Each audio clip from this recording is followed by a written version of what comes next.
Pleasant good morning to one and all. Good morning, everyone. Welcome to another episode of Speaking Out, Exposing Corruption and Incompetence. Today, Wednesday, July the 6th, 2022. We're here again. We're ready to share the message with you. And you know the drill. Share the live. Let people know that we're on. We are on early now. It's just 1 minute after 11. So we'll give the persons a little bit more time to join. I see the numbers are mounting rapidly. But we like to be on time. I want to say to Dennis, you're going to get a special prize. For the past 3 weeks, I noted you are one of the first persons to be on the program. You're doing very, very well. So any past transgressions might be forgotten. You have been doing well. You are very punctual for duty. I noted, and I hope you're taking note, that some of those persons who would normally say that you're late, they are not here as yet, so you are before them. They did not obey the 15-minute rule. Well, in any case, we did not start 15 minutes before, but they have a responsibility to report for duty on time. Today is big classes, man, big subject classes. So welcome, Denise, welcome, Garden, all of those persons, Lado, and the others. We haven't seen Lenny as yet, so please make a note. That is now 2 minutes after 11, and Lenny is not online yet. You know, you like to come and find people at the pay or two. Natasha is not here as yet neither. Notice Elise, these people are not here. So make note, Denise, make note so that you can deal with them at in the appropriate manner. Welcome, Ulrich. Welcome. Share the live. Share the live. The numbers are mounted nicely and rapidly. Share the live. Welcome from London. I see people here from London are here. Melanie is here in the house. People from New York, East Coast, people all over Guyana. Lenny, welcome. Lenny is here. My apologies to you, sir. My apologies. I did not see you, but you are here indeed, and I will ask them to let the record reflect that you are in class on time. So share the live. Share the live. Let them know that we have so much to talk about this morning. Mr. Conway, my colleague, my co-host, he is already in the studio, ready and raring to go. So share the live and let them know that we don't want you to miss anything this morning. We don't want you to miss. Welcome from Trinidad, Nissan. Georgia is in the house. Georgia. Toronto is in the house. Welcome all. Welcome all. Toronto in the house. Georgia. New Jersey. Lizzie from New Jersey is here. Welcome. Boris is in the house. And people are here to hear the credible news. So continue to share. Numbers are mounting. As I've said before, we don't want anyone to miss anything this morning. Even though we know that if you miss, you can always go to YouTube and see what's going on. Welcome, Paul. Welcome, Paul from Canada. Welcome, Paul. Florida is in the house as well. Someone is here from Manchester. Madja is in the house. Welcome, Madja. Barbados. Welcome, Barbados. Welcome, Barbados. More than one person from Barbados. Welcome. Linden is in the house. We used to be the Bauxite City. Far Rockaway, Far Rockaway, Queens. They're in the house. Linden in the house. Maryland is in the house. We are spreading far and wide. So share the news. Share the news that we are ready to go. We're going to start in a short while because we have so much. California, welcome. We have so much to pass on this morning. Welcome from Antigua as well. And we have so much to discuss this morning that even the 1 hour is not going to do. I know that 1 hour will not work. We're going to extend it as much as we can to make sure that we cover the important points. Virginia is in the house. Syracuse, New York in the house. No, we have a full house. We're gonna have a full house today. We're gonna have a full house today. It's what now? 5 after 11, and all these persons are here. People from the west side. From the west side is here. John from New York, and so we are going. Let me bring in before I bring in Mr. Conway, let me say to you, you know that we normally say this is the day that the Lord has made. Let's rejoice and be glad in it. Another glorious day. And we should realize that every day that we are privileged to be in the land of the living is a glorious day. So this is another glorious day. Welcome, Morstelling. Welcome from Morstelling. It's another glorious day. And we have to give thanks and praise to the Almighty for allowing us to be in the land of the living another day. And I want to, on behalf of all of us, give praise and thanks and to say thank you, Lord, for allowing us to see another day, for allowing us to be on this program, speaking out, exposing corruption and incompetence. It is your will. And as I say, your will be done.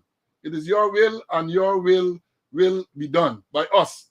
We will make sure that people are kept appraised and informed of all relevant information.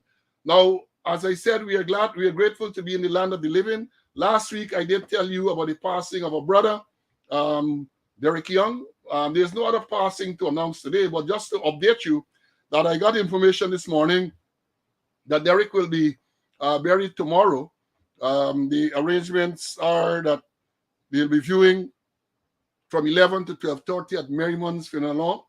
And then it moves to the church at the corner of Vicinian Road, St. Sidwell Anglican, Vicinian Road at Field Street for a service at 1:30. So those of you who would want to go there to pay your last respects to Derek Young, retired. Last week I said superintendent, but he retired senior superintendent. So my apologies for that misleading information. We don't want to give wrong information in this program. But so Derek will be buried tomorrow. And those of you who are wrong, I'm sure you'd want to pay your last respect. But let me bring my co-host into the program, Mr. Conway. CC, good morning and welcome. Morning, and thank you for allowing me to participate in this program. And the Lord has been good to me and family, and I'm happy to be in the land of the living. And I'm raring to go. There are so much things that we have to talk about. Yeah, so true. Yeah, so true. Now, where do we start? I want to start by quickly addressing on Monday there was a protest in the Buxton public road, and I want to address the part that the police response to the advertising of this protest, and the response was that no permission was sought and no permission was given for a protest on the Buxton public road last Monday. Now, let me say this quite clearly. Again, class started early this morning. Let me say this quite clearly. There is no requirement in law for anyone to get permission from the police or anyone else to be a part of a protest. Let me understand this clearly. So this misguided and this misleading, and I believe a statement that was intended to intimidate persons was just that, just a statement to intimidate. There is no requirement in law for anyone to get permission from the police to take part in a protest. The Public Order Act deals with meetings and processions. And it says that if you want to hold a public meeting, then you should notify the appropriate officer of police within 48 hours, of the meeting to be held, and not more than a month. That is what the public order says. Notification of the appropriate officer of police. And the law defines appropriate officer of police as the person for the time being in charge of the police station nearest to which the meeting is to be held. So let's understand that clearly. You give notification. And then in terms of the same law speaks to procession. It says anyone who wants to take part in a procession other than a funeral procession shall seek permission from the chief officer of police. And then again, we talk about the time frame and the routes to be laid out. And the chief officer of police is defined as a police officer or in charge of the police division in which the procession is to be held. And it went down, in case just a clarification, procession is a march in the public way. And I know this well, I'm not referring to any notes because I used to lecture on this subject to police officers. So let's understand this clearly. There is no requirement in law for anyone to get permission from the police to take part in a protest. The Public Order Act speaks to meetings and processions. CC, do you want to comment on this? You're quite correct. And in addition, the permission, if you want to use noisy instrument, as the case may be, you have to get permission. But it's clear, no permission from the police to assembly, and the Constitution gives you the power to do so. Right, that's just correct. So if you're taking part in a public meeting and you want to use a noisy instrument, louder public address system, then you have to get So even though you don't have to get permission from the police to hold the meeting, just notify them. But if you want to use a noisy instrument, you have to get permission to use that is a law. You have to get permission to use noisy instruments. So let's clarify that from the outset. Let's clarify that. And again, I hope I know the police, the people from the corporate communications unit, and these people are listening. So let's hope that they educate themselves. And don't, again, as we would say, don't take our word for it. It's in the Public Order Act, Chapter 1603. Go there and educate yourself. Educate yourself. Don't be intellectually lazy. Go there. We are giving you the reference. Go there and educate yourself. Now, moving on. As we said in the notification, we're going to comment on this murder. We can say murder now because a policeman is actually charged for the murder of Quinton Baca. So whereas in the past we were very reluctant to use certain words, now we can say murder because that is what the person is charged with. And we, in the comments we're going to make, in the remarks we're going to make, we are conscious of the fact that the matter is now before the court. So certain things we're not going to get involved in, but we are going to make some comments. Make some comments to advise a person. CC, you want to start off on this? There are so many more questions than answers, What really took place there? Was it a sting operation? Was it sanctioned by anybody? And when you're looking down the line, an operation like that, if the police is saying this thing, it had to come from high command. There are levels of command, and I can't see that the head of that intelligence unit wasn't aware of it. If he wasn't aware, that means he's incompetent. And I have to maybe sympathize a little bit with him because he's a green dongs there, and his deputy is about to retire sometime later this year. And most of the senior operators in that area are no longer there. Therefore, the special branch cannot be effective. I might find a thing where little boys running things. A little inspector who they're trying to shield might have been in charge here. So the thing is that there were no command and control. There were no proper planning. Therefore, things had to go haywire, Paul. Yeah, I agree. I agree with you. And then let me say this. From the outset, you can look back at the program. From the outset, I was saying that when we were asking several questions, was this a lone wolf operation? Was this operation sanctioned by senior persons? Now, the evidence is coming out very clearly that it was no lone wolf operation. And I've been saying from the inception that others were involved. My information is that this matter, this operation that they call it, this sting operation, was sanctioned at a very high level. At the highest levels, it was sanctioned. They knew of the operation. They deployed the ranks for the operation. But as I said, once you don't have proper planning and proper briefing, then you're going to get what you got there. And then the sad part, it would appear as that once things went south, then everybody else into cover and everybody. Many persons were involved. My understanding is that many as 8 persons knew and were involved in this operation. I said in the early stages that one man was being identified as the perpetrator of this dastardly act. And the evidence suggests, the video evidence, that more persons were involved. So when I heard on Sunday that the Complaints Authority is recommending charge against 3 ranks, I wasn't totally surprised. At the end of the day, I was surprised as who the persons were. But I was not surprised because I was saying all along, video evidence showed that several ranks, presumably to be police ranks, were involved. And the interesting question is, again, it was asked, and you alluded to it, how is Special Branch involved in an operation of this nature? How, in Christ's name? Special Branch is supposed to be an intelligence gathering unit. So even if they set up the operation, one would expect that people from the CID or uniforms with support of uniform would execute the operation. Because remember, if you're going to arrest persons, then the expectation is that you have to take them to court. And if you take them to court, you have to go to the witness box and give evidence.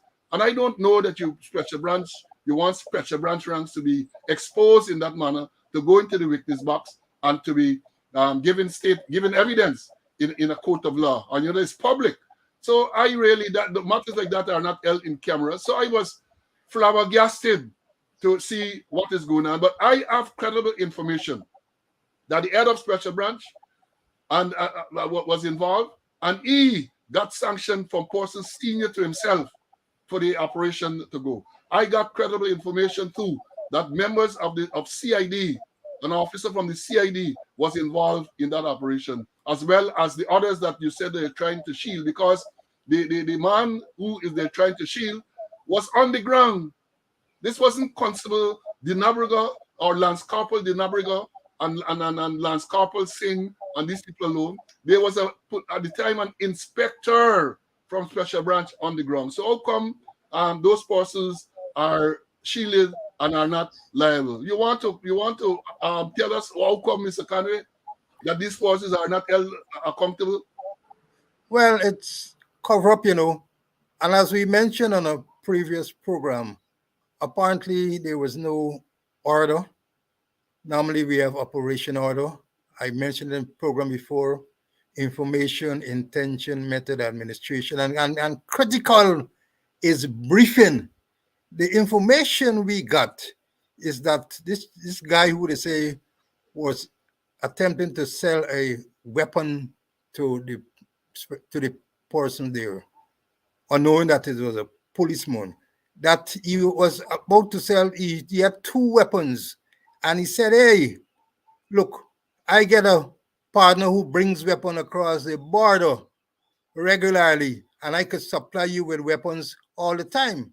Now, this man is an important man. And in the briefing, at least I would have expected them to say, hey, we want this man dead. We want this man alive so that we could get to the very source of this trafficking of firearms, as the case may be. But there's a little wishy-washy arrangement that ended up in deadly consequences. Yes, and then as I've syndicated up to now, the in terms of you're seeing on social media that these forces were involved, but why is the police reluctant to the very public communication unit, or then reluctant to say who were the persons involved in this operation? So far, based on the police, we know about three. We know about the Nabriga, who is now charged with murder. We know about Simon, who is charged with perverting the course of justice. And we know about McLennan, who is also charged with perverting the course of justice. Now, let me say this full disclosure. I know McLennan. I know McLennan. McLennan worked with me when I worked in Guyana with the cricket. He used to be one of the persons they would send to be what we call close protection officer. So I know him. So that's full disclosure. I don't know the others, but I know him. But the question is, these persons are charged because they were there. You had other persons who were there as well, and apparently nothing is being done to them. I noted too, and I want to alert the public, I noted too that Simon, in addition to the charge for perverting the course of justice, they have in here listed to be charged for conduct to the prejudice order and discipline. Now, my friends, somebody did ask me this morning, so let me address it here now. That is not a criminal charge. Conduct to the prejudice of good order is provided for under Section 4Z, or as the Americans will say, Section 4Z of the Police Discipline Act, Chapter 1701. That's a disciplinary charge. That is not a criminal charge. So the impression that is created in some minds that Simon is going to get two criminal charges, not at all. According to the release and according to his appearance yesterday, the charge that was read to him, one charge, perverting the course of justice, contrary to Section 330 of the Criminal Law Offences Act, Chapter 801.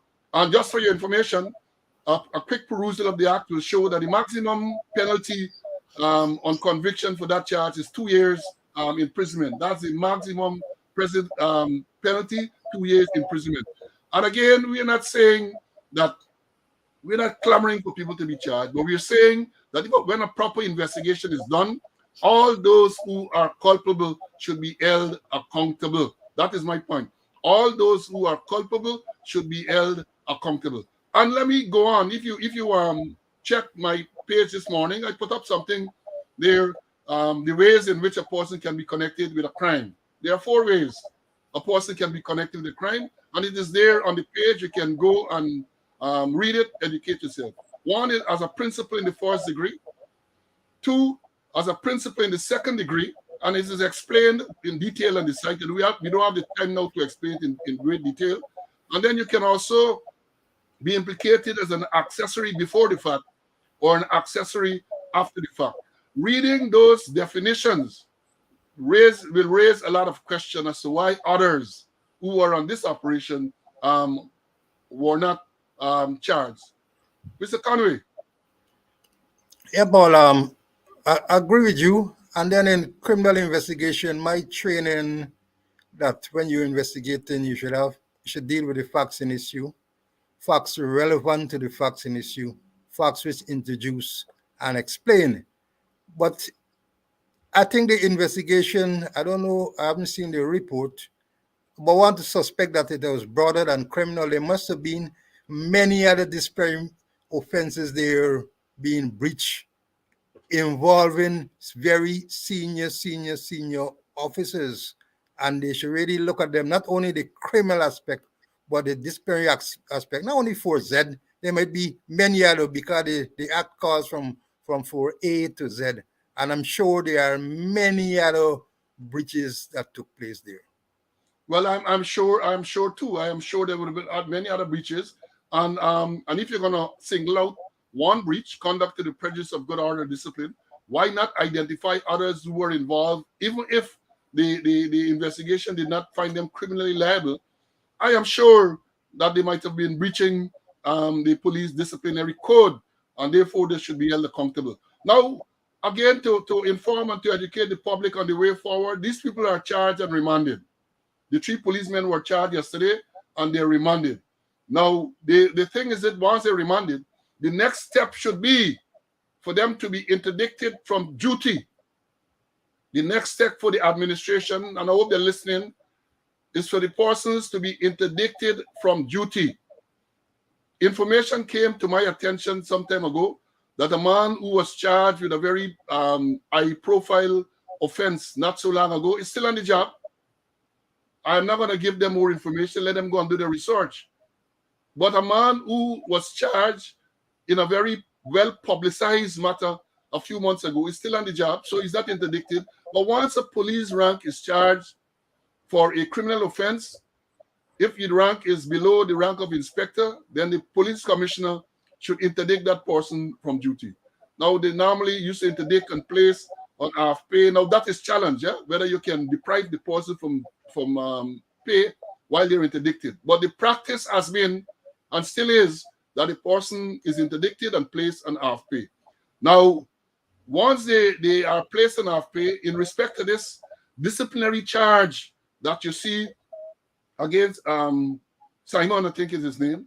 Now, again, the law is, well, not the law, but the practice, and I think there was a ruling sometime with that. I remember having this discussion with the late Commissioner Henry Green, that once a rank is charged and before the court and he is interdicted, you cannot, let me repeat, you cannot proceed with any disciplinary charge against that rank. In other words, the rank is interdicted, he's out of the job. You can't force him to come to plead to no charge and to get into no trial.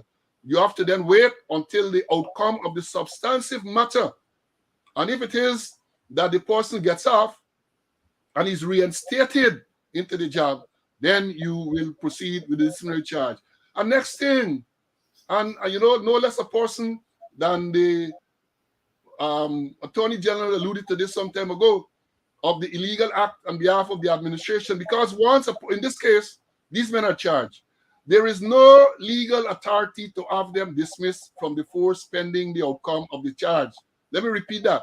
There is no legal authority to have them dismissed pending the outcome of the charge, because as we all know, the maxim, they are presumed innocent until proven guilty. And I am emphasizing that because in the recent past, there have been cases where persons are charged criminally, and a particular man who held the post of community used to boast that before the matter is, sometimes before they get to court, and even before the matter is concluded, they are going to get rid of them from the force. And what happens in those cases? People challenge it, they go to court, and in every case they win, because you cannot dismiss the person until the outcome. If the person is found guilty, then they're dismissed in the public interest. Mr. Conway? I agree with you. And I remember when Matter and Justice Corbyn did rule that, certain disciplinary action does not lie with the Commission of Police. It lies with the Police Service Commission. But right now we don't have any Police Service Commission, so maybe they might have to wait a while. We don't have any lawful. They will tell you they have a commission. We're going to deal with that a little later. I said that the rank from Sergeant Dung is interdicted by the commissioner. I should have mentioned too that rank above, from assistant commissioner to down to inspector, they are to be interdicted by the police service commission. So this is good laugh, because if you have an unlawful commission, let's see if they will move to interdict them. And if they do so, whether the forces involved are going to challenge it. These things make for good reading and good study. For those of us who have an inquisitive mind, it makes a very, very, very good reading. Let's see where it will go. Because if they are the appointment of the commissioner, or the man who sits in the chair as acting commissioner is challenged. That's a matter before the court. The appointment of the chairman of the Police Service Commission without following the Constitution, that too is challenged. And there's a legal term or maxim which talks about the fruit of the poison tree. In evidence, they talk about the fruit of the poison tree. If the tree is poison, all the fruits that come from that tree are also poison. So therefore, let me put it in layman's language that we all can understand. If it is deemed that the appointment of the man who sits in the chair as acting commissioner is unconstitutional, if it is deemed that the man who there as the chairman is unconstitutional, all action that they took, that's a poison fruit. All action that they took is also illegal and unconstitutional. Mr. Conway? You left out the word. Is a forbidden fruit of a poisonous tree. We learned that with the FBI. It's an American term. Yes. And and I said in a letter published today that when you're illegal and you try your illegal best, you're still illegal. If you're unconstitutional and you try your unconstitutional best, you're still unconstitutional. A man said over and over again, fraud is fraud. Yes, I remember that man. The man said fraud is fraud. So illegality is illegality. There are no degrees. Anything flowing there is illegal. Yeah, there are no degrees to illegality. If you're illegal, you are illegal. If you are illegal, there are no degrees to illegality. So, and the next thing that struck me in this whole matter, this whole fiasco, this incident occurred on the 10th, I'm referring to the murder of Quindon Bacchus. It occurred on the 10th of June. It was a long process. I was always cautioning for patience because I wanted a thorough investigation to be done. All right. The investigation, apparently, supervised by the Complaints Authority, finished sometime last week. And I think on Sunday, the Complaints Authority, and let me say, there's no chairman of the Complaints Authority. I see some of the newspapers and even some of the people who are supposed to know better speaking about the chairman of the Complaints Authority. Please check 1702, chapter 1702 of the laws of Guyana, which deals with the Complaints Authority, and there are no provisions in that law for the chairman of the Complaints Authority. And if you look at the very letter that the authority signed which he sent to the DPP on Sunday, he signed as the authority of the Police Complaint Authority, and that is the correct phrasing and terminology. So this letter went to the DPP on Sunday. On Monday, CARICOM Day, let me remind you, CARICOM Day Monday, the DPP advised criminal charges against those persons, and they appeared in court on Tuesday. Man, the speed with which this thing moved at the end is really, really amazing. Did you observe that, CC? Yes, and perhaps they operate in quick time and they didn't want slow time, although for me, better you take a long time and do a proper something, It was alarming, the alacrity in which it was dealt with. No, I see one of the things there. You listen to all sides, and according to the man last night, he said the AG last night, and his argument is that there is no head of the PSC, but the lawful body exists and is still operational in accordance with the Constitution. That is craziness. That is look.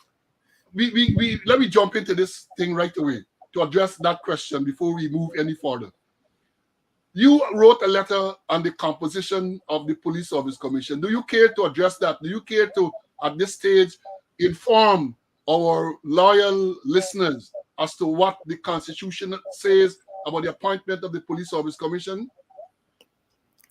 Yes, Article 210. And I have the Constitution right in front of me, but I know it well. It talks about the appointment of the Police Service Commission.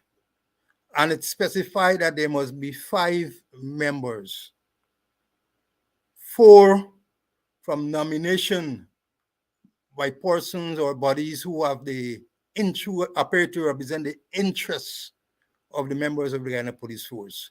Those 4 names will be submitted to Parliament, normally to Sherlock Isaac Susie Clark. There is a select body that will discuss, made up of members of the opposition and members of the government. And they will make nominations for the 4 persons to the president, and who would have to have meaningful consultation with the president, with the leader of the opposition for those persons to be. They do not have agreement like in the case of the chancellor and the chief justice. And the 5th person is very clear, 21C. It says the 5th person must be the chairman of the Public Service Commission. There is no Public Service Commission. Therefore, there cannot be a 5th member. If you want to fully constitute the Police Service Commission, you must have 5 members. And after you have 5 members, and there again, they have to get consultation with the leader of the opposition. And those 5 members will be fully constituted, and then they'll have a quorum. Well, at the meeting, 3 or 4 persons will make up a quorum, as the case may be. So right now, we only have 4.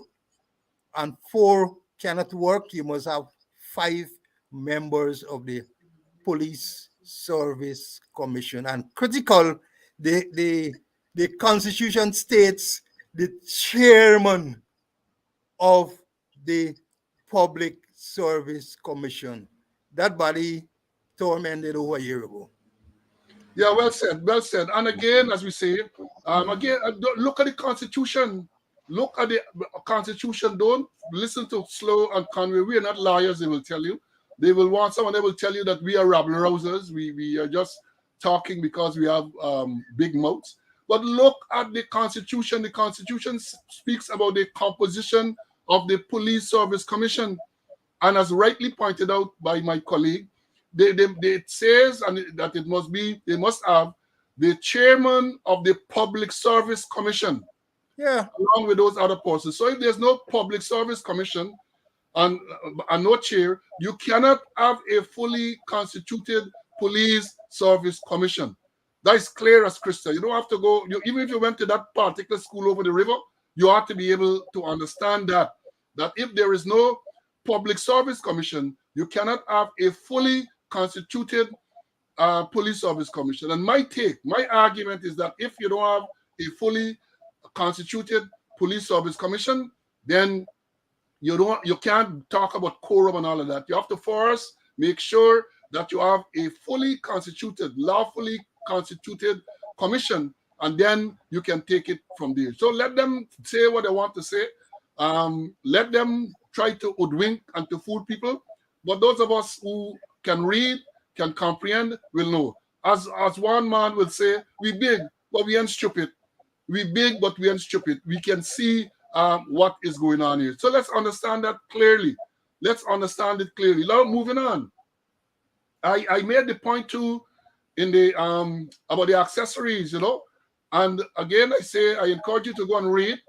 the article that I wrote on my page. It is there. I might publish it in the ask for it to be published in the newspapers, because I think it is gonna tell you about crimes.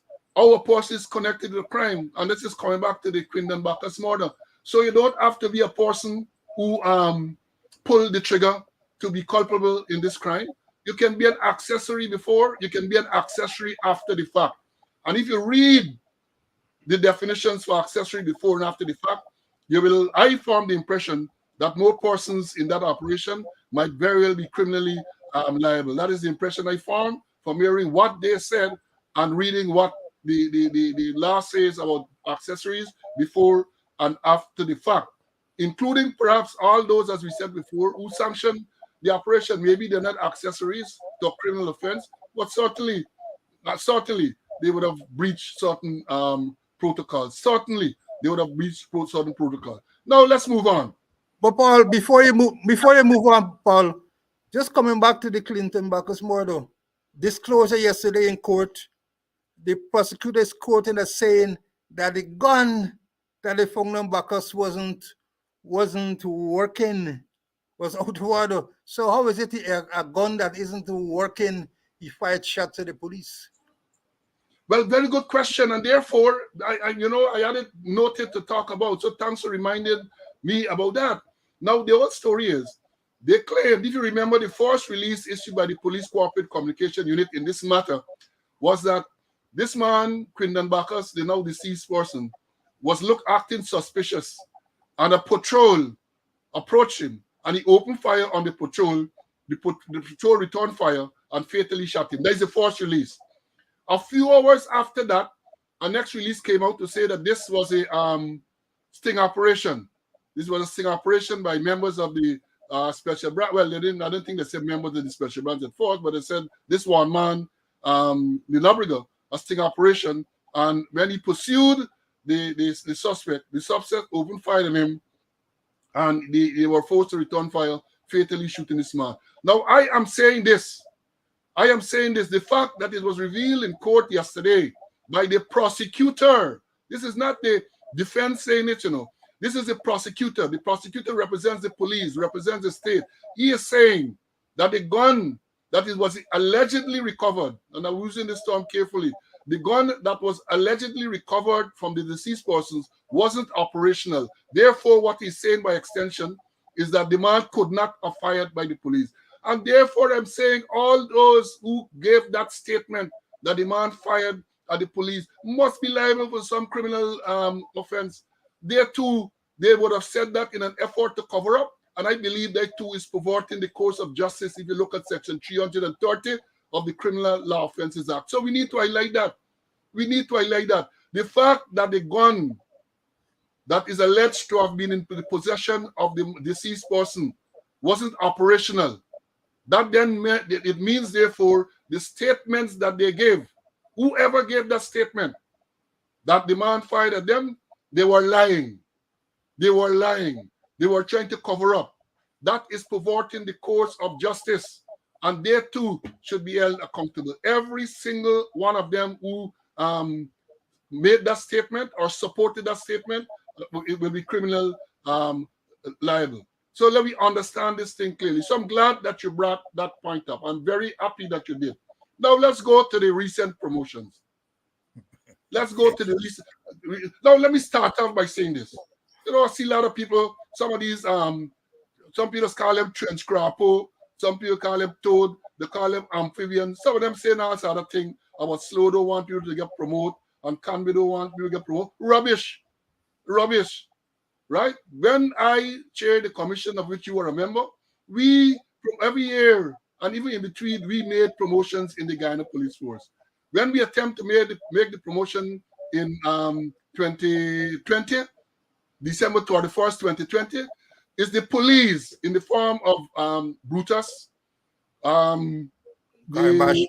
well, not Karimbash. Karimbash was involved in that. It was Brutus, Shiv Prasad Bacchus, Prem Narain, Rabindranath Stanley, and Chevron Jupiter. They are the ones who went to court, and they are the ones who stopped the promotion on the 31st of December 2020. So let's understand this thing clearly. And then the matter dragged out before the court, and the Chief Justice ruled and threw out their application on the 28th of June 2021. Immediately thereafter, the Service Commission, which I chaired, and again, which you remember, made the promotions. 132 ranks were promoted. The next night, I think it was, on the program Issues in the News on NCN, the Attorney General said that the government was not going to recognize those promotions. So it's not Paul Slow and Paul Slow Commission did not want to promote people, right? So let's get that clear. Let's get that clear and out of the way. And in terms of the promotion, I don't think I can honestly congratulate the persons at this time, because, as we said, the act, in our view, was illegal, and therefore let's wait to hear how the courts would pronounce on it.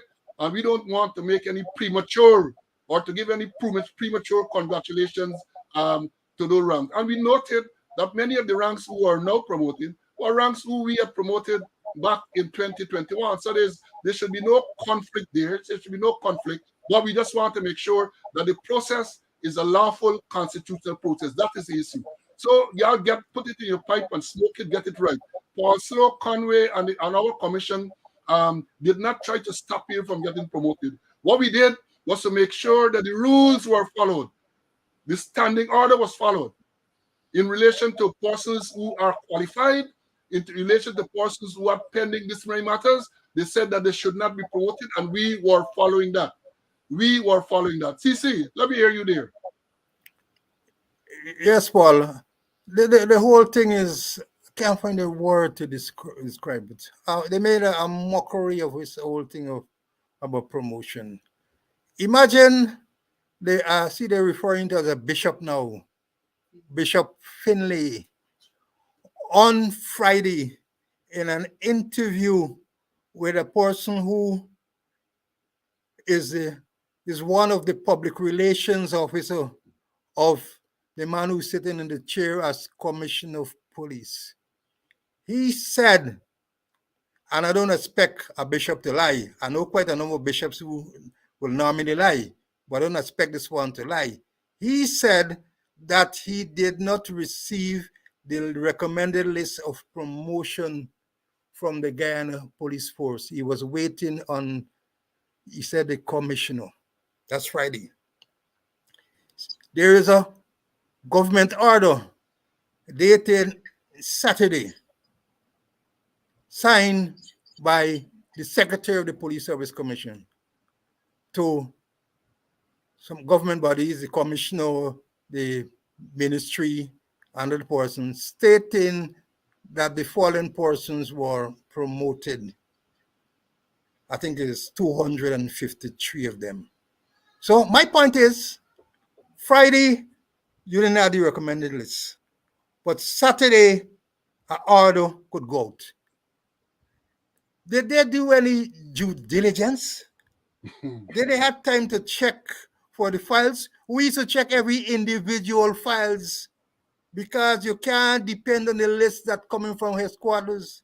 Is bloated, is inaccurate, and they're padding up the friends and the cronies all on it. And we had to go through it meticulously, each list, to see if did this man or this matter pending? Was he recently convicted? Did he pass the promotion exam? Are there vacancies to make all those promotions? Do we have any criminal matter pending? Do we follow the rule number 29 of the Public Service Commission rules? It's amazing that from Friday he didn't get no list on Friday, but Saturday promotion announced. My information, and from what I heard, senior officers boasting, by we like how in quick time the list come up with all the approvals. Me, I would have preferred that we had used slow time to get those promotions. A whole lot of corruption, persons who were involved in criminal investigation in the Bacchus matter, appointed cadet officer. And here this one, a rank, Paul, who has been out of the work for some time has been promoted. I'm calling the word rank he holds or word rank here, but a rank who is no longer a member of the force for a long time has been promoted. That a whole set of irregularities went out. Did the commission meet? Let them produce the notes. Let them produce the records to show that they meet in a discussion. Let them produce their records to show that at least one file was sent for by the Police Service Commission and they receive it. Sometimes when we send for files, it takes days before the files come. We got to send back another thing. It was a mockery. Total incompetence, total corruption, and I can't find words to describe it. I think you should have a little say there, Paul. Yes, I got to find the words. I got to look for the words, CC, to say to them. Now, before I think the words, I agree with you. On Friday, I saw that interview by Bishop Patrick Farley. You say that you don't expect a bishop to lie. Perhaps I did not expect a bishop to lie until events that unfolded. The man say in no uncertain term, I get like my record. I saved the interview. He said that, look, they were going around meeting with sergeants because they didn't want to get into the promotion thing yet. They were reviewing files at the Service Commission dealing with disciplinary matters and all of that. And he told that chap that you referred to, that, the list, he's going to get the list from the commission. That's Friday, the 1st of July. And that was on the sidelines of the church service. And on Saturday, the 2nd of July in the year 2022, the following day, a government order. And note, a government order. This is not a regular list of promotion that you would have. The procedure, for those people who don't know, is that once the commission meets and the commissioners deliberate and decide on the promotion, a list is sent to the commissioner to advise that these persons have been promoted. That list is sent to the commissioner, copy to the office of the president, copy to the Home Affairs Minister, just for their information, that these persons are promoted. And letters are issued to those persons. In the past, letters used to be issued by the commissioner. We changed that. We said we, the Service Commission, who are responsible for the promotion, will issue the letter to the individual members. And that was done with proper letterhead and so on. Right? Now, this government order that was published on Saturday is unprecedented. Never happened before. Never happened, because the government order comes long after when you would have started out seniority. The government order goes with salary scale to say which salary the person is at and where they need to go. That is how the government order is published. But the rush, let me tell you, for yours, Mr. Conway, let me tell you what transpired here. We said the man lied, but lying calls for mens rea. Let me get into the teaching mode. In other words, mens rea is a state of mind. It's a Latin. When we talk about crime, we have the actus reus, which is the guilty act, and we have the mens rea, which is a state of mind. So I don't believe that the mens rea was there. I honestly believe, and I support the mayor, that when he made the statement on Friday, he did not receive any list. But shortly thereafter, and look at sequence of events, look at the sequence of things are revealed. I, through my attorneys, moved to the court on the 28th to get an injunction to preserve. In other words, we sought a conservatory order to maintain the status quo until the matters that were before the court, and those matters I refer to had to do with the suspension of the Police Service Commission. You know, the matter went to the court. After a long hearing, Justice Juno Prasad ruled in favor of us, and the Attorney General appealed that matter to the full court. The full court also supported us and agreed with the Justice Juno Prasad. So the next stage is to the substantive matter to determine whether the Police Service Commission was unconstitutionally suspended on the 16th of June 2021, as we are alleging, as any merit. Now that matter was filed, the matter to make sure the status quo is maintained, that I signed off on, that was filed on the 28th. So let me tell you what happened there. I am no obia man. I am no soothsayer. But once that document was served on them, I think it was served on the 28th, they were instructed. They were then instructed to hustle and put together this list so that by the time Tuesday, which was yesterday, which would be the first court day, because once you didn't get Friday, which was going to be in the day immediately after, Saturday, Sunday, then Monday was holiday. The hustle and put together the list so that by the time the matter is already in court, they would have said, well, all right, the promotion already made. But as I've said, we have competent attorneys, and they are going to be dealing with that. You would have seen a letter in today's paper. We are moving ahead. One man did say that he's descendant of Chatri. And this Chatri that he referred to is supposed to be some warrior tribe from India. Well, I'm a descendant of the Maasai. And Maasai is a warrior tribe coming out of Africa. So no retreat, no surrender. Let the court decide on the matter. But let me say this to Patrick Farley. The first major act that he did as the chairman of the Police Service Commission seems to be a corrupt act. The first major act, right? And let me remind him. And we did some research. Let me bring his attention to the Bible, because if he's a bishop, he needs to be familiar. He should be familiar with the Bible. Sir, I want to draw your attention to Luke 12:47. Luke 12:47. And Luke 12:47 says, that servant which knew the Lord's will and prepared not himself, neither did according to his will, shall be beaten with many stripes. So if you know that the Lord's will is not for you to tell lie and not to be involved in this type of shady activity, then you're going to be beaten with a lot of stripes. Not no wild cane, not no tamarind whip or coconut branch, coconut broom.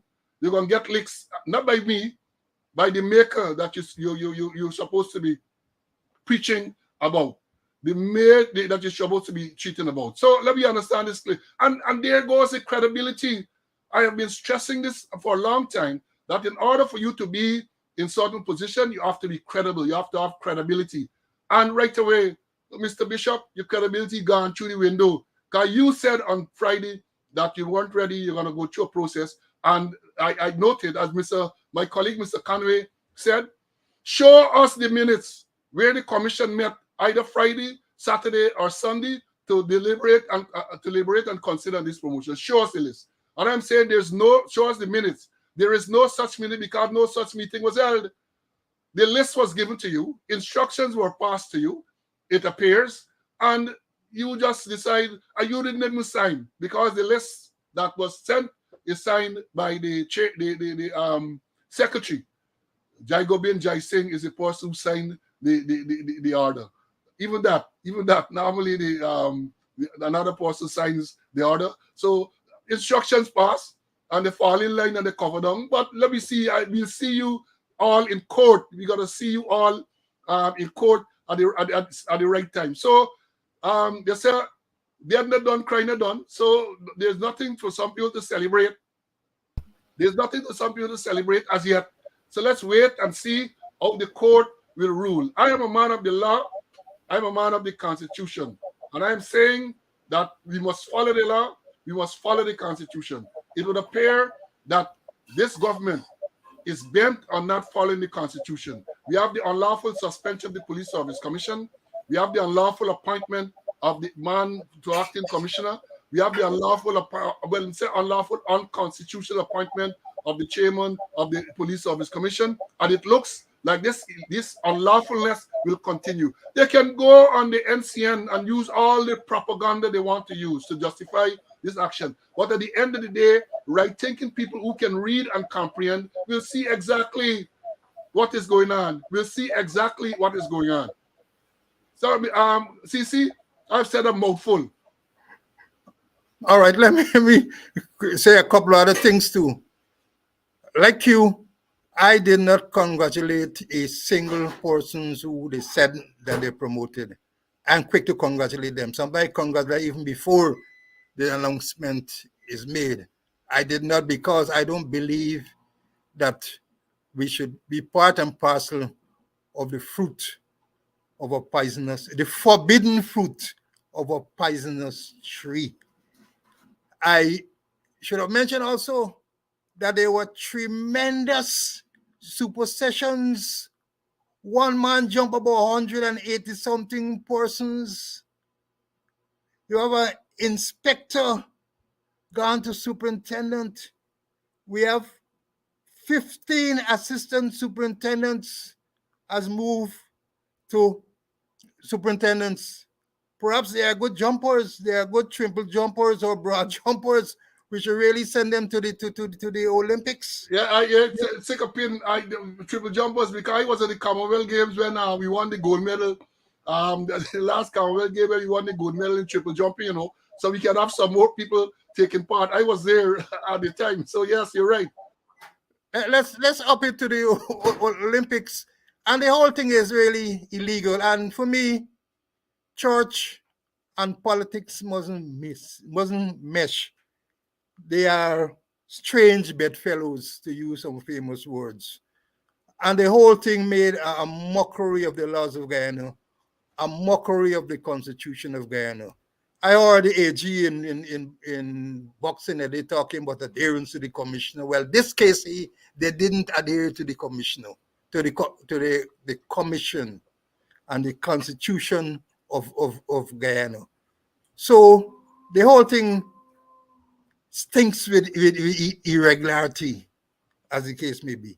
And we have to take it on to another level and maybe even got to go to another level. We must not allow people to flagrantly violate the letter, the spirit, and the intent of some of the most sacrosanct constitutional procedure. Let the rule of law prevail. And I expect persons who say they are godly people will not do ungodly things as was done over the weekend.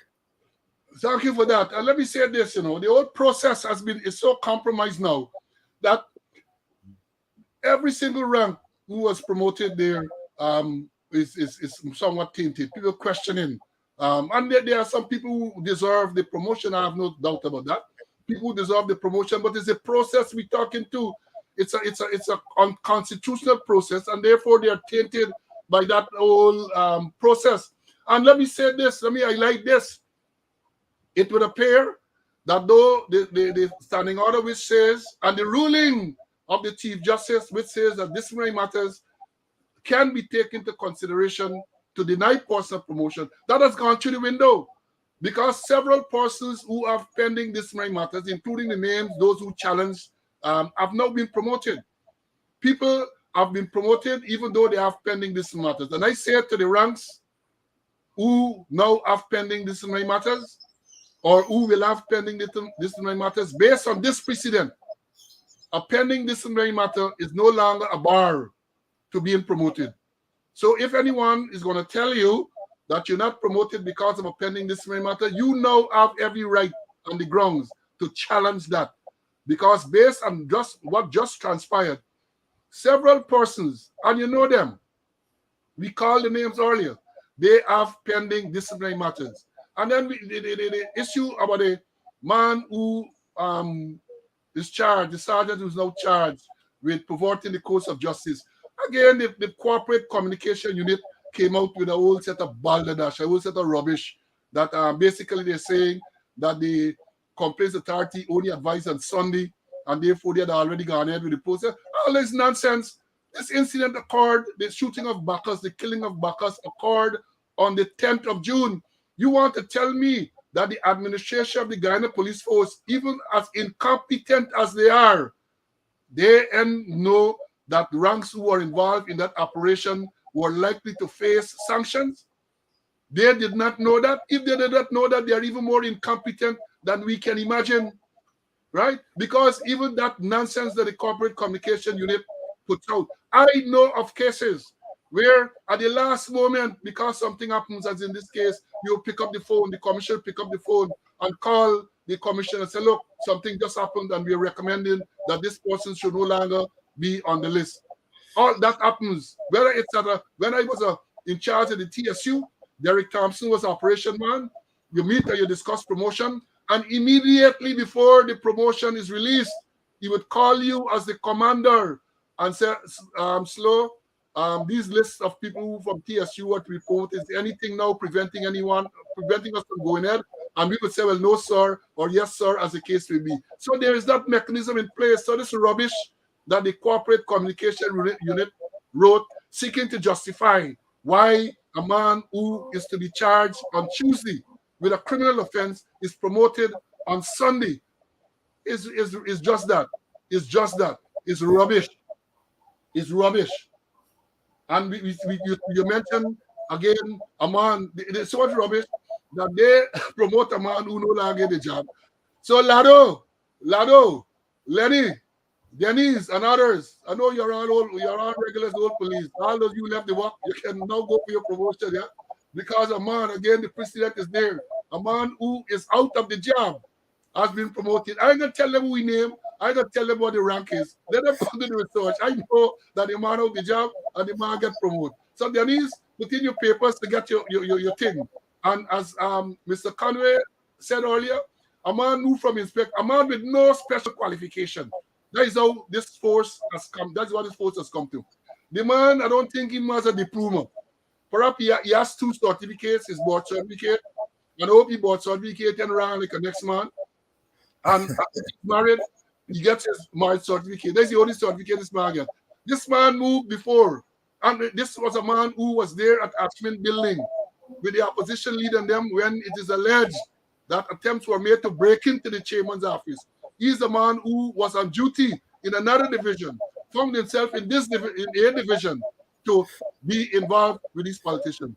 The man was previously promoted under the same administration, the PP administration, from corporal to inspector. The man is now promoted from inspector to superintendent. Again, let me repeat.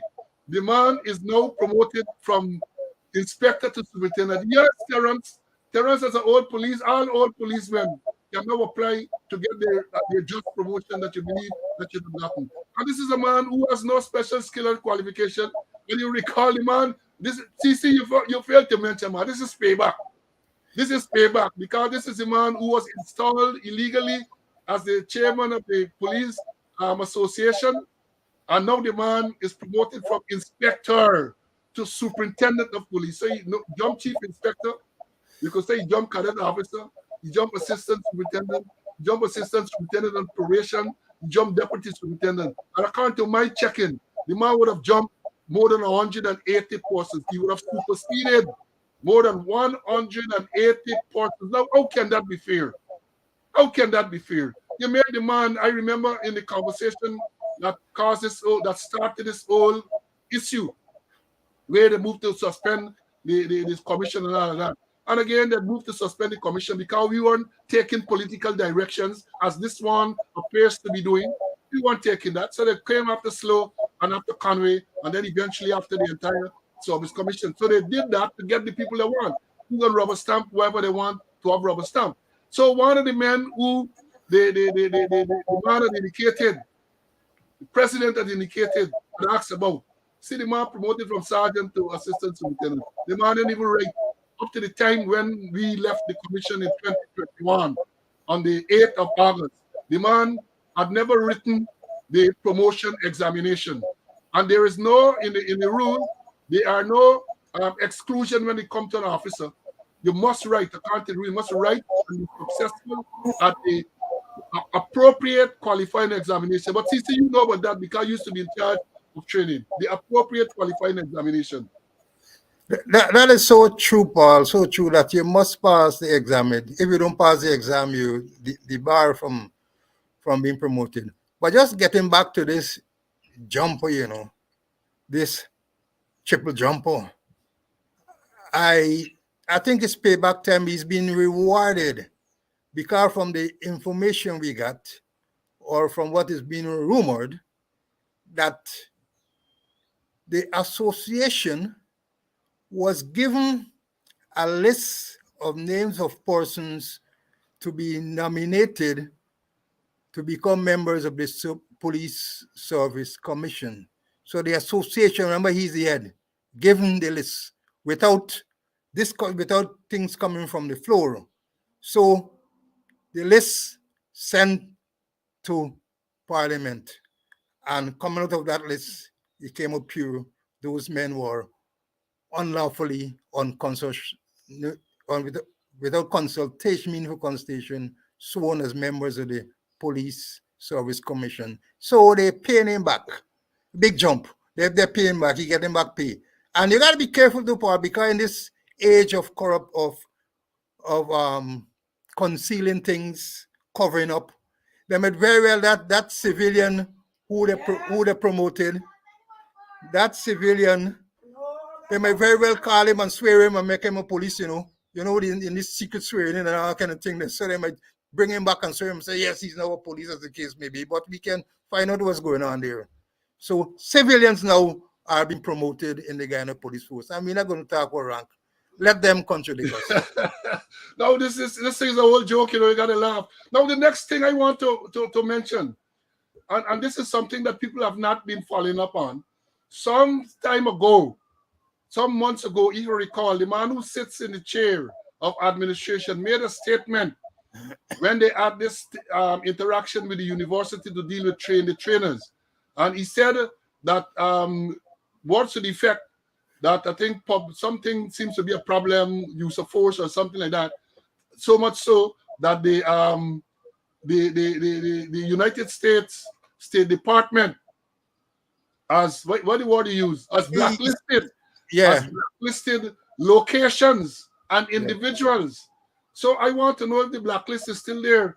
And I suspect, nothing is in Guyana, and the locations and the individuals, because I have a strong suspicion that those persons who the man who sits in the chair of administration claims were blacklisted by the United States State Department. I get a suspicion with this craziness that they get promoted too. I get promoted. So it's not only a slap in our face, and a slap is also a slap in the face of the US authorities who would have blacklisted individuals. And it appears that those individuals are now promoted. And as I said, names are called, you not night in Guyana. So I hear about names and I hear about locations. But I ain't get the proof, so I ain't gonna mention it here now. But the names of those who are blacklisted. And I asked the question some time ago, and I'm asking it again. Is the word blacklisted a euphemism to say that the visas were revoked? Is that what it is? CC, you might be able to answer. I don't know about the revoking of the visa, but when I stand in the meeting, persons who were there with the U.S. people, they ask, what happens if the man moves from A department to B department? And the person said, whichever department they're controlling, that department is also blacklisted. Yeah, so therefore, they say trouble. This thing is so worrying. This thing is so worrying, right? And what happens at the end of the day? At the end of the day, the organization suffers, the country suffers. Because let me understand this clearly.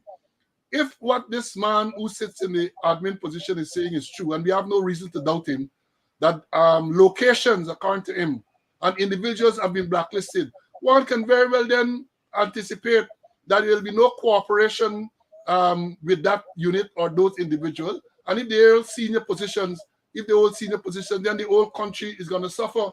The whole country is going to suffer. All because these people don't believe in following the letter, spirit, and intent of the Constitution. It's a Wild West thing. People doing their own thing. People want to do their own thing. Mr. Conway?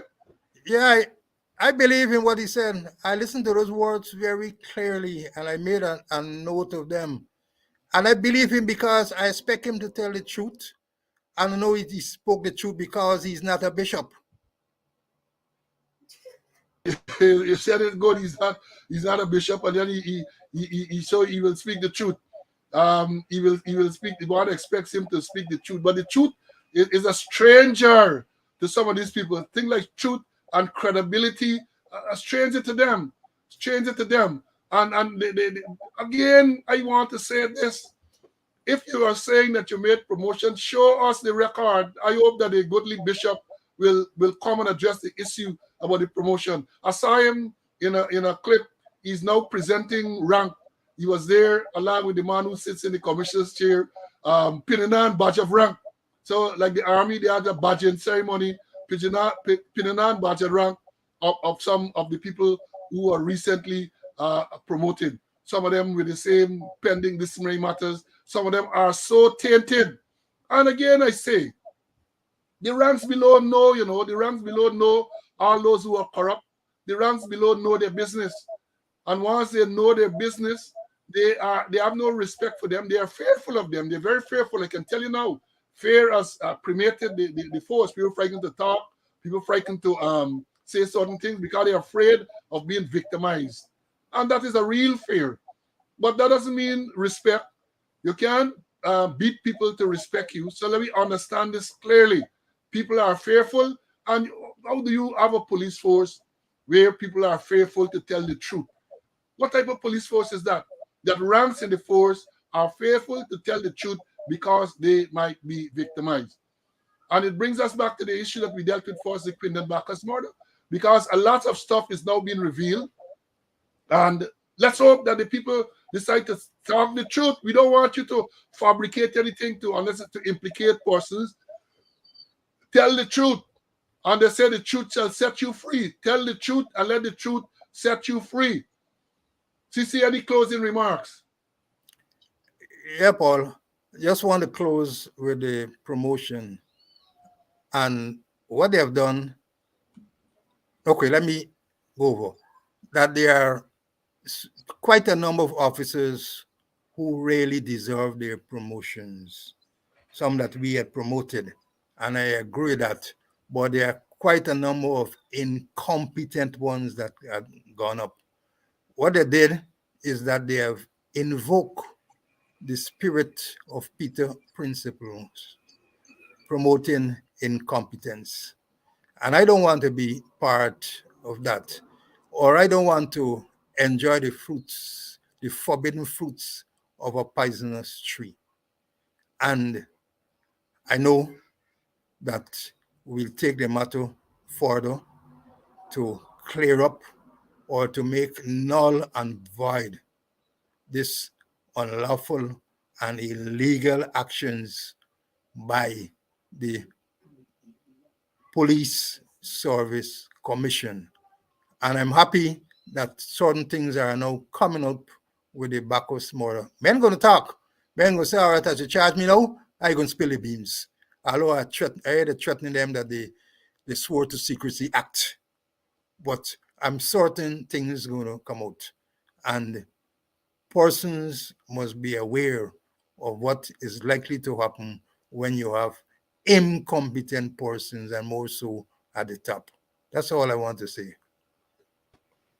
Thanks, CC. Yeah, once you have incompetence, and every day we're seeing evidence of more incompetence at the higher echelon of the Ghana police force. And we say again, we have been saying there are competent people around. There are competent people around, but unfortunately, the ones who are just there taking political directions are very incompetent. And they are the ones, as we can see, who are going to be rewarded. So you get to the stage where people who are competent are not rewarded, might throw in the towel. I hope and I say to them, please don't follow the group and decide, well, if that is it, you're going to fall in and cover down and get involved in illegality. You have to maintain your credibility. You have to maintain your values, and don't get into the stage where you decide, well, because they're doing these illegal things and unlawful things and unconstitutional things and getting away with it, maybe that is the best thing to do. It can never be the right thing to do. You continue to do the correct thing. Now, to update you, I like to keep, I have said repeatedly that people thrive on the fact that when matters come up, these matters have what you call a limited shelf life. So something happens, and after 2 mornings, it dies away. So, for example, if I'm to do a survey now and ask persons about the Orin Boston's murder, nobody know what is happening now. All you know, yeah, maybe a man was charged. They know what is the present position. And that is a limited shelf life. It comes into the news for a few mornings, and then it dies away. It dies away. My intention is to keep matters current. keep the public, the loyal viewers, informed and updated on these matters. So I want to update you now that a challenge that was brought by Mr. Christopher Jones, Member of Parliament and Chief Whip of the Opposition, against the unconstitutional appointment of the Acting Commissioner of Police. That matter is set to come up in court on Friday. That's Friday the 8th, the day after tomorrow. I think the time is 1:30 or 2:30, something like that. That matter is set to come up before the Chief Justice. So I'm going to keep you informed. The matter where the full court threw out the appeal made by the Attorney General, that is still, the dates are still to be set. Our understanding from the last communication is that the judge, Mr. Gino Prasad, the Honorable Gino Prasad, is on leave, extended leave, and therefore I think we have to wait until he returns on the bench for him to set dates for affidavit and all of that. So those matters are still on stream, and therefore for those persons who were promoted in the 132 and were not promoted this time around, you still have some. Don't lose faith. Don't lose faith. This matter is going to be taken to its logical conclusion. As I've said before, the man said that he from Chatri tribe. This is a warrior tribe they say in India. That's why you understand. I am from the Maasai tribe, warrior tribe out of Africa. No retreat, no surrender. I am not giving up. I am not giving up. I intend to show that actions were unconstitutional, and if the actions are unconstitutional, then no one should be compelled to carry them out. As was said this morning on another program too, I think the police one, Simon, is saying that he was instructed to write some statement which eventually got them in trouble. Conrad, I've been saying it all along. Friends, folks, countrymen, you cannot be compelled to carry out an unlawful order. You cannot be compelled. If you look at the very Police Discipline Act, Section 4C of 1701, it says it's an offense to disobey a lawful order given to you by a superior rank. And I stress, a lawful order. So if an unlawful order is given to you, you are under no obligation to carry out that unlawful order. And more than that, if you are to carry out that order and find yourself in trouble, you cannot use as a defense that you were given an order, because the Nuremberg Tribunal held that as a reasonable human being, you ought to have known that the order is unlawful, and therefore you're not obliged to carry out. So let's understand this clearly. That is updating you on those two matters. I want to close, and we wanted last week when we ended, we were to go into the action of the police on the East Coast, this indiscriminate firing of pellets and all of that. We were to discuss it, but these things came up, and we feel that it was timely for us to discuss it. But that is still on the program for us to deal with. It is still on the program. People have been writing to me to ask me to address the issue of the same right unit and all of that. I'll deal with that. I'll deal with it. A man wrote me too to find out about search warrant. Apparently, he wrote to say that the police went into a home to search. They had no warrant. Someone was filming what was going on. They took away the phone, broke up the phone, and he wanted to know if that was lawful. No, quite clearly unlawful. Quite clearly unlawful. To search a home, you have to get a warrant. There are certain circumstances that the police can go into a home without a warrant, right? But the circumstance that you described, the gentleman described, you need to get a warrant to go to search. And again, we talk about the fruit of the poisonous tree, the forbidden fruit of the poisonous tree. In some jurisdiction, if you go into without a warrant to search, you could find whatever that is not going to be admitted in evidence, because the tree was a poisonous tree, and therefore the fruits that were derived from therefrom are also poisonous. So you got to know your rights. You got to understand your rights. We're going to try as much as we can to let you know these things, but you have got to know your rights. Now, let me close by reminding us again, COVID is still with us. They are reporting deaths in many cases, and therefore you need to make sure that you protect yourselves at all times. You know the protocol. I don't have to remind you of the COVID protocol. Just make sure that you do everything to protect yourself. And that brings us to the end of today's program. I hope that you found it very interesting. From the viewership, let me thank you all for the viewership. It has been the most most viewers we've had.